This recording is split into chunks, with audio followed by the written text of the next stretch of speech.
acknowledge, of course, we're on the territory of the Algonquin people. You know, I have to mention, too, Sean was one of the first people to congratulate me.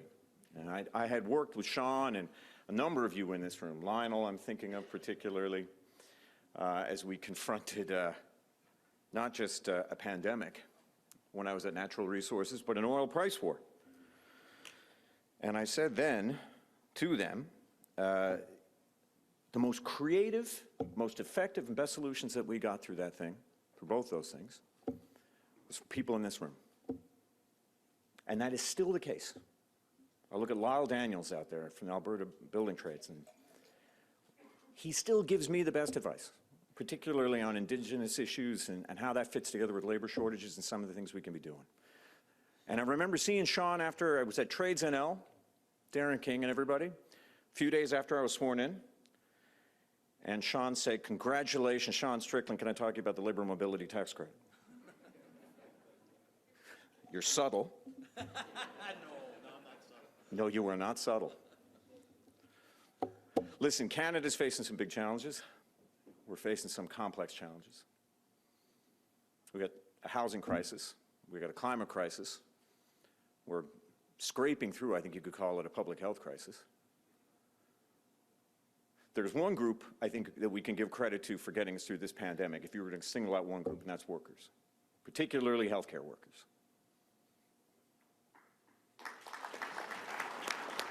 Doctors, nurses, PSWs. I'm the son of a nurse, so I usually say nurses first, just in case my mother's in the crowd.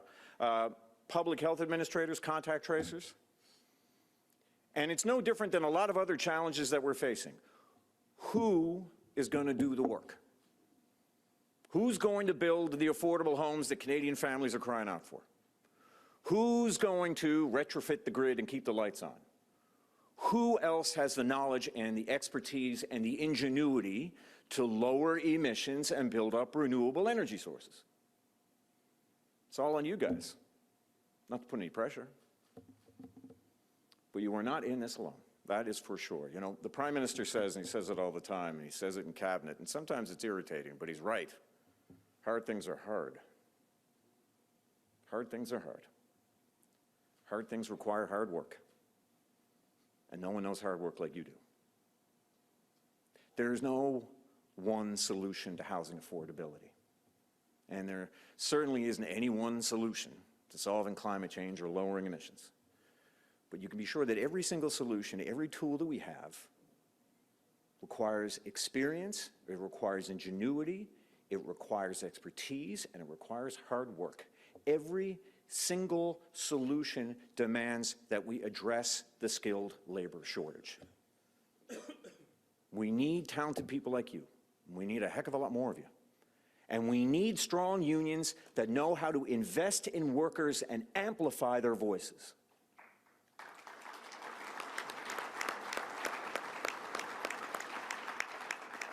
I know you heard from my colleague Eric Kazmierczak yesterday on our work to help unions train more skilled tradespeople.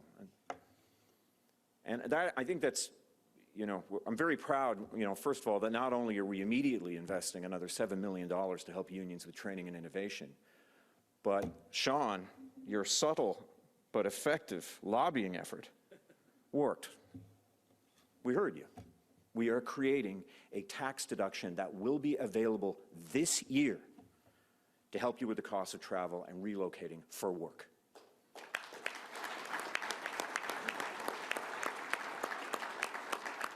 We need more of you, and we need to make it more affordable for you to go to where the jobs are.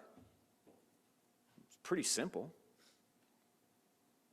We're doing it because of the advocacy of this room. We're doing it because of the advocacy of the CBTU and because of your membership. We heard you loud and clear. That temporary relocation, it is a big part of the job. That you've had to decline opportunities when travel costs were high, where labor shortages persisted across the country. Well, it's time to fix that. So with the labor mobility tax deduction, up to $4,000 per year, recognized as eligible travel expenses for tradespeople. Applicable to this tax year and to everyone after that. Now, as many of you know, I am from Newfoundland. And I can tell you, every single flight that I go on out of St. John's, whether it's going to Toronto, whether it's going to Regina or Saskatoon or Edmonton or Calgary or Fort Mac, every one of those flights has men and women on it. A lot of them sitting next to me. Electrical workers, engineers, crane operators, iron workers. We're going to help make those trips more affordable by making them deductible at tax time. You know, I sat down with the IBEW leadership earlier this week, and what I heard from them is what I hear from workers everywhere. People are anxious. As we say in Newfoundland, the nerves are rub raw. They are rub raw from a pandemic, from forest fires, unprecedented in their scale, climate change, and now war in Europe. Unions, workers telling me one thing at every local that I have visited over these past 6 weeks. We want to make sure that we're at the table. You want to make sure that you're at the table. Well, to that, I say to you now, look around you. This is the table. This is it. Rooms like this. This is the table. Your union halls are the table. Your lunchrooms are the table. You know, economists and demographers can point out how many houses we need to build, and climate scientists can build projections for carbon emissions and where we're going and where we need to pivot, and politicians can put a spotlight on these issues. We can call people to action. We can invest in solutions in the private sector. We can build public programs to help you coordinate, but it's you. It's your membership who actually do the work, who actually know what you're doing. You know what to do. And that is the message that I tell my colleagues when we're looking for solutions. This is the message I tell businesses when they're hitting roadblocks. And I hope you guys know that. I want to briefly speak before I close my remarks, because so much of the anxiety, and one of the reasons the Prime Minister has asked me to continue in Labour with just transition, is he knows something that I've been very public about too. I suffered from significant anxiety and depression and got through it. You know, people who have suffered it know you never quite get through it. You deal with it. I'm dealing with it. I deal with it pretty well. But I can tell you, it has now become my life's mission in politics to make sure that people don't have to feel any more anxious than the world already makes them feel. What can I do in what I do and what I say to lower anxiety? People got enough going on. And that was before a pandemic. It was before a war in Europe. And let me just speak to just transition, which I don't know if the senator is still here, with all due respect, can't stand the phrase. I say that quite often. Because you can't stand the phrase. Because your membership doesn't like the phrase. Because it causes anxiety. There is no master plan that the government has right now that's going to be codified in legislation that says, these are the workers we need and these are the workers we don't, and this is what's happening. This is going to be the next 30, 40 years of this country.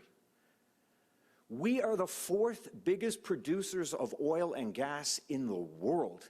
It affects every single corner of this country, not just mine, not just Alberta, not just Saskatchewan, all of us. It is the single biggest part of our economy. It is the single biggest export of this country. You know this. A lot of people don't. But that just means we've got to tell them. I say, you know, to my colleagues all the time, because they're used to hearing me do this, I'm always pointing out obstacles. But that does not make me an obstructionist. That makes me a Newfoundlander. That makes me a Labradorian. I grew up in both, by the way, so I can actually say that. You grow up, though, in the subarctic of Labrador, in a town of 8,000 people with no roads going in and out, or the other half of my childhood, which was on a rock in the middle of the North Atlantic. Trust me, you learn how to be practical. You do not have the privilege or the luxury of ideology. you go to where the work is, you deal with the world as it is. So the challenges before this country on transforming our energy system is monumental. And the solutions to it are in this room. Not just the membership now, but the membership in a generation from now and the one after that. It doesn't mean we're any less urgent about it. It doesn't mean it's any less important. You know that. It just means we've got to be very clear-eyed about how we do it. And I am clear-eyed. Clear-eyed. We won't do a thing without you. You have my word on that. You have the word of the Prime Minister on that.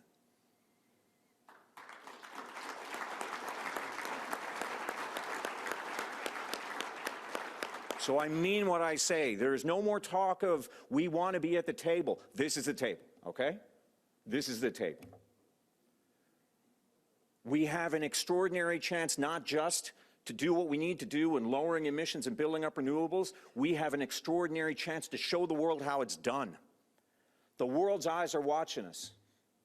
They know that a generation and a half ago, when we asked workers in this country to figure out how to get oil out of sand, boy, they did it. And we went from being a bit player to being the fourth biggest producers of oil and gas in the world. When I was writing speeches for Brian Tobin, when he was Premier of Newfoundland and we had Hibernia's first oil, we didn't know what we were doing. The president of ExxonMobil Canada told me there is no harsher environment in the world that his company operates in globally than Newfoundland's offshore. And the last time I flew back and forth to Ottawa and happened to sit next to an oil worker. His name was Owen. He's 33. He was on his way to Mozambique, Africa, to show him how it's done. That's what you did in a generation and a half. And where sometimes the government gets it wrong is we did not do enough to tell workers in this country, our oil and gas workers, well done. We're proud of you. We are proud of what you did. How the heck are we going to bring people on board to our next great national mission of showing the world how it's done in lowering our emissions and building up renewables if we don't have workers on our side? So well done.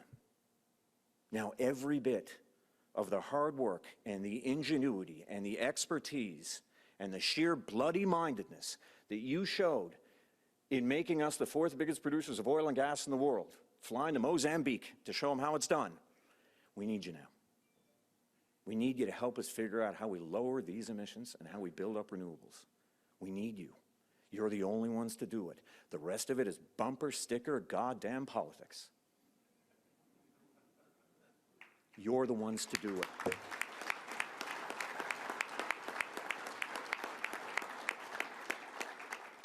So I will be your champion in this cabinet. Because I need you, because the country needs you. And we are deeply, deeply grateful that we have you. Thank you very much, everybody. Merci beaucoup. Thank you very much. Great job. Great job. Absolutely. At least we'll let him do it. Well, thank you very much, Minister O'Regan. We are certainly up to the challenge. Building trades and our affiliates have been around for over 100 years through our apprenticeship training system, through our joint training trusts, through our facilities, through our buildings. We have been adapting to all kinds of changes in the construction industry and the economy. And I can tell you sincerely, on behalf of everyone in this room, challenge accepted.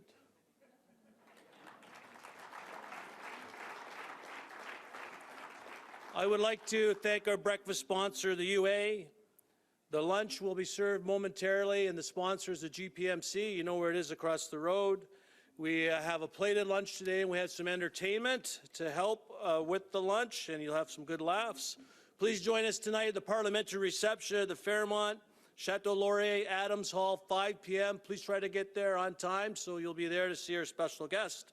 Tomorrow morning at 11 a.m. is our National Day of Mourning ceremony at our national monument in Majors Hill Park. So we look forward to the conference next year, as we move back to Hilton Lac Limi from May 8th to May 10th. We hope to see you there. With that, it's lunch. Thank you very much for your patience, attention, and participation. Thank you.